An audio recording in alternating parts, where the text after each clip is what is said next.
बच्चों, good afternoon.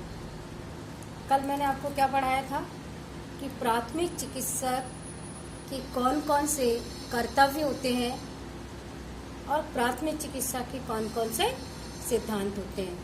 मैंने प्रश्न में दिए थे आपको दो कि प्राथमिक चिकित्सक के कर्तव्य लिखिए और प्राथमिक चिकित्सक के कौन कौन से सिद्धांत हैं उनका वर्णन करिए। अब आगे हम पढ़ेंगे कि प्राथमिक चिकित्सक बॉक्स क्या होता है। तो प्राथमिक चिकित्सक एक ऐसा बॉक्स है जिसमें कि प्राथमिक चिकित्सा संबंधी सभी वस्तुओं का समावेश रहता है। जैसे उदाहरण के लिए हमें जब किसी की दुर्घटना हो जाती है तो हमें पट्टी की ज़रूरत पड़ती है, हमें घाव को धोने के लिए डिटॉल की ज़रूरत पड़ती है, हमें रक्त को पोंछने के लिए या बैंडेज करने के लिए कॉटन की ज़रूरत पड़ती है। तो ये सारी चीज़ें जिस बॉक्स में रखी जाती हैं वो बॉक्स क्या कहलाता है? प्राथमिक चिकित्सा बॉक्स कहलाता है। तो ज़रूरत की ऐसी सामग्री जो कि प्राथमिक चिकित्सक जिसको दे सके समय आने पर, वो सारी वस्तुएं प्राथमिक चिकित्सक बॉक्स में रखी जाती है। जैसे कोई बुखार की साधारण कोई क्रोसिन गोली है, वॉमिटिंग के लिए कोई सामान्य सी कोई गोली है, इलेक्ट्रॉल के पैकेट्स हैं, कहीं चोट लग जाती है तो उसके लिए हल्दी है, नमक है, शक्कर का घोल है, पट्टी वगैरह को काटने के लिए कैंची है, या फिर कभी अचानक मान लीजिए कभी प्राथमिक चिकित्सक रात के समय कहीं अगर निकलता है तो उसके प्राथमिक चिकित्सक बॉक्स में और क्या होना चाहिए? मोमबत्ती भी होनी चाहिए।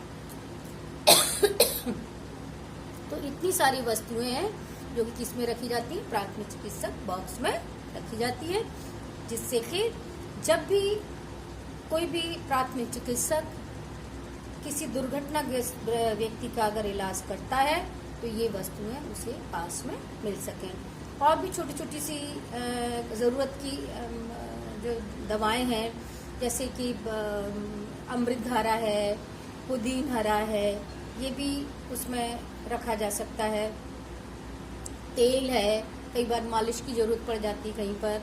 और विभिन्न प्रकार की जो बैंडेज है, तिकोनी बैंडेज है, लंबी बैंडेज है, ये सारी बैंडेजेस भी उसके अंदर रहनी चाहिए। तो आया समझ में बेटा कि प्राथमिक चिकित्सा बॉक्स किसे कहते हैं? एक ऐसा बॉक्स, ये एक ऐसा डिब्बा जिसके अंदर के प्राथमिक चिकित्सा से संबंधित जरूरत सामग्री रखी जाती है, उसे प्राथमिक चिकित्सा बॉक्स कहते हैं। आया समझ में?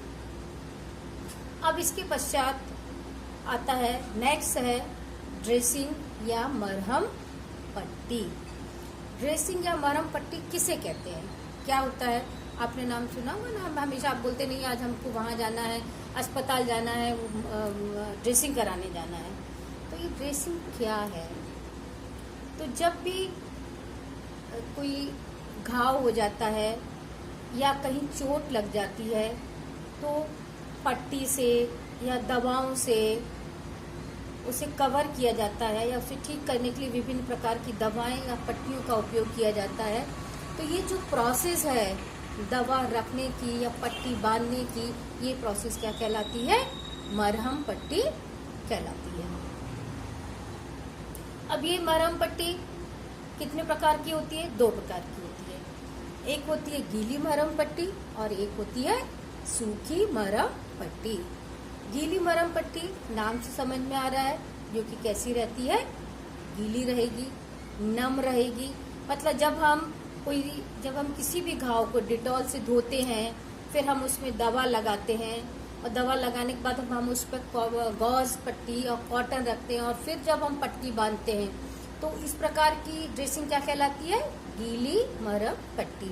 या कई बार आपने देखा हो कहीं हमारा हाथ कट जाता है तो हम जल्दी से क्या करते हैं? गीली पट्टी को लेकर के हम उस उंगली में बांध देते हैं। तो इस प्रकार की मरहम पट्टी क्या कहलाएगी? ये गीली मरहम पट्टी। और जब हम केवल किसी दर्द को कम करने के लिए या कहीं चोट को कि में जो सूजन आ गई है उसको कम करने के लिए हम खाली पट्टी बांध लेते हैं। आपने देखा होगा ना, गुलाबी रंग की एक क्रेप बैंडेज आती है, जब हम उसको बांध लेते हैं केवल, तो इस प्रकार की मरहम पट्टी क्या कहलाती है?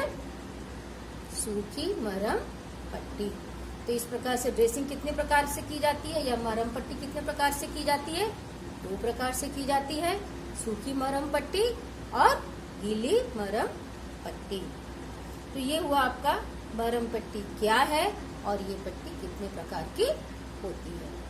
ठीक है, अब इसके पश्चात मैं आपको बताती हूँ कैसे करते मरहम पट्टी।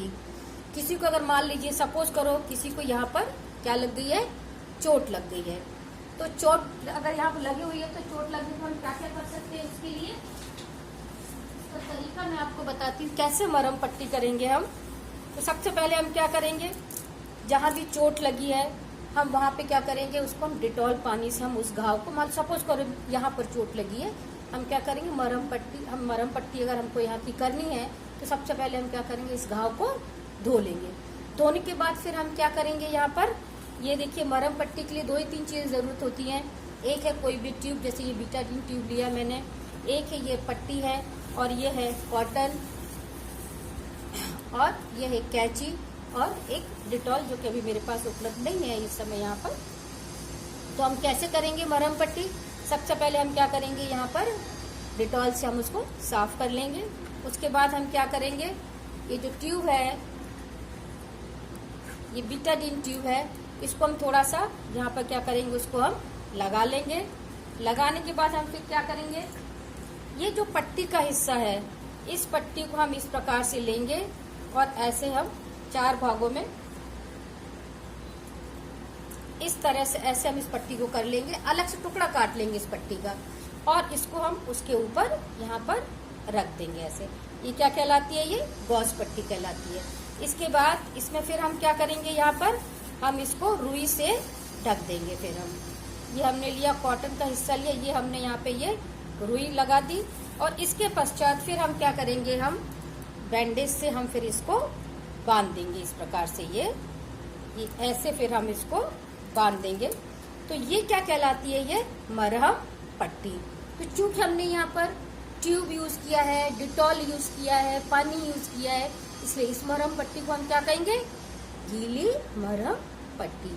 और जब हम कुछ भी नहीं उपयोग में लाएंगे, ना हम कॉटन करेंगे, ना हम दवा लेंगे, हम सादा पट्टी को लेकर के केवल अगर हम इस तरह से बांध देंगे, अगर पट्टी को हम ऐसे, मान लीजिए हमारे कलाई में दर्द है और हमने ऐसी पट्टी बांध दी, तो ये क्या कहलाएगा, ये सूखी मरहम पट्टी। अब तो समझ में आ गया होगा ना अच्छे से। तो इसका क्वेश्चन लिख लेना कि मरहम पट्टी से क्या तात्पर्य है और ये मरहम पट्टी कितने प्रकार की होती है। ठीक है, अब इसके पश्चात नेक्स्ट है पट्टियाँ। पट्टियाँ क्या होती हैं और पट्टियाँ कितने प्रकार की होती हैं। तो पट्टियाँ क्या है, ये प्राथमिक चिकित्सा का वो भाग है जो कि घाव को ढकने में काम में आती हैं। इन्हें हम क्या कहते हैं, पट्टियाँ कहते हैं। ये पट्टियाँ 2 प्रकार की होती हैं। एक तो होती है ये जो आप देख रहे हो, ये इस प्रकार की पट्टियाँ। ये कैसी पट्टी है, ये लंबी पट्टी कहलाती है। और जब हम किसी चौकोर कपड़े को, अगर चौकोर कपड़े में को हम फोल्ड करके बीच से अगर काट देते हैं, तो जो तिकोनी पट्टी तैयार होती है उसे हम क्या कहते हैं, तिकोनी पट्टी। तो इस प्रकार से पट्टियाँ कितने प्रकार की होती हैं, 2 प्रकार की होती हैं, तिकोनी पट्टियाँ और लंबी पट्टियाँ। अब ये पट्टियाँ हम क्यों बांधते हैं, तो आप खुद अगर आप इस तरह से आप इमेजिन करेंगे कि जब हमें कहीं चोट लग जाती है तो हमें पट्टी बांधी जाती है, तो आप ये सोचेंगे जब कि पट्टियाँ हम क्यों बांधते हैं उस समय, अगर ये बात सोचेंगे तो इस प्रश्न का उत्तर आपको अपने आप मिल जाएगा। तो पट्टियाँ हम क्यों बांधते हैं, सबसे पहला पट्टी बांधने का कारण क्या है कि हम घाव को ढकने के लिए हम क्या करते हैं, पट्टी को बांधते हैं। क्योंकि अगर हम पट्टी नहीं बांधेंगे तो हम घाव को ढक नहीं पाएंगे। दूसरा हम क्यों पट्टी बांधते हैं कि जो दवा हमने रखी लगाई है, अगर हम दवा को ऐसी रख के छोड़ दें, अगर हम यहाँ पट्टी नहीं बांधेंगे तो क्या होगा, तो जो दवा हमने लगाई वो अपने स्थान से हट जाएगी। तो दवा को यथास्थान बनाए रखने के लिए भी क्या बांधते हैं, हम पट्टियाँ बांधते हैं। शरीर की या जो भाग घायल भाग है उसकी रोगाणुओं से रक्षा करने के लिए भी हम क्या बांधते हैं, पट्टी बांधते हैं, है ना। कि अगर कोई भाग कहीं अगर घाव हो गया है और अगर हम पट्टी नहीं बांधेंगे अगर वहाँ पर, तो क्या होगा, कोई भी रोगाणु उसमें प्रवेश कर सकता है। तो हम रोगाणुओं को प्रवेश से बचने के लिए भी हम क्या करते हैं, पट्टियां बांधते हैं। और किस कारण से बांधते हैं पट्टियां? कई बार आपने देखा होगा मोच लग जाती है, या कई बार कहीं बहुत तेज दर्द होता है तो भी हम पट्टी बांधते हैं। तो दर्द को कम करने के लिए भी हम पट्टियां बांधते हैं। कई बार सूजन आ जाती है हमारे किसी भाग में, तो उस सूजन को कम करने के लिए भी हम क्या बांधते हैं, पट्टियां बांधते हैं। तो ये क्या है, पट्टी बांधने का उद्देश्य और पट्टियां बांधने का महत्व। तो कौन कौन सा महत्व हुआ? सबसे पहला क्या हुआ, हमने क्या बताया आपको कि घाव को ढकने के लिए। दूसरा क्या बताया हमने कि दवा को यथास्थान रखने के लिए। तीसरा, शरीर के घायल जो भाग है उसको रोगाणुओं से बचाने के लिए। फिर दर्द को कम करने के लिए, मोच को कम करने के लिए और धूल आदि से बचाए रखने के लिए। तो ये हुआ पट्टियों का महत्व या पट्टी बांधने का उद्देश्य। अब जब हम पट्टी बांधने जाते हैं तो हमें किन किन बातों को ध्यान में रखना चाहिए, या पट्टी बांधते समय हमें कौन कौन सी सावधानियां रखनी चाहिए। तो हमें कौन कौन सी सावधानियां रखनी चाहिए पट्टी को बांधते समय? कि सबसे पहले तो पट्टी हमें बांधते समय जो मरीज खड़ा है उसके हमें ठीक सामने खड़े होकर के पट्टी बांधना चाहिए। दूसरा, जब भी हम पट्टी बांधते हैं तो पट्टी को रोल करना चाहिए पहले, और रोल करने के बाद पट्टी को बांधना चाहिए। पट्टी को कभी भी जमीन पर बांधते समय जमीन पर गिरने नहीं देना चाहिए। क्यों नहीं गिरने देना चाहिए? क्योंकि वो धूल उसमें लग जाएगी, रोगाणु लग जाएगा। जब आप पट्टी बांधेंगे तो वो रोगाणु आपके घाव में प्रवेश कर सकता है। पट्टियां हमेशा घाव के या शरीर के अंग के अनुसार बांधनी चाहिए। जैसे अगर आप उंगली में पट्टी बांध रहे हैं तो पतली पट्टी बांधना चाहिए। अगर आप हथेली पे पट्टी बांध रहे हैं तो पट्टी कैसी होनी चाहिए, उसकी चौड़ाई कैसी होनी चाहिए, ज्यादा होना चाहिए। अगर आप जैसे सपोज करिए अगर आप चेस्ट पे बांध रहे हैं पट्टी तो कैसी होनी चाहिए पट्टी, और भी अधिक चौड़ी होना चाहिए। तो शरीर के भिन्न भिन्न भागों के अनुसार ही पट्टियों का चयन करना चाहिए। पट्टी हमेशा साफ सुथरी होनी चाहिए। पट्टी जब भी हम घाव पे बांधते हैं ना तो वो ढीली होना चाहिए, न ही बहुत अधिक कसी होना चाहिए। क्यों? क्योंकि अगर ढीली होगी तो क्या होगा कि जो भी आपने दवा लगाई है, आपने जो कॉटन लगाया है, वो क्या हो जाएगा, वहां से अपने स्थान से हट जाएगी।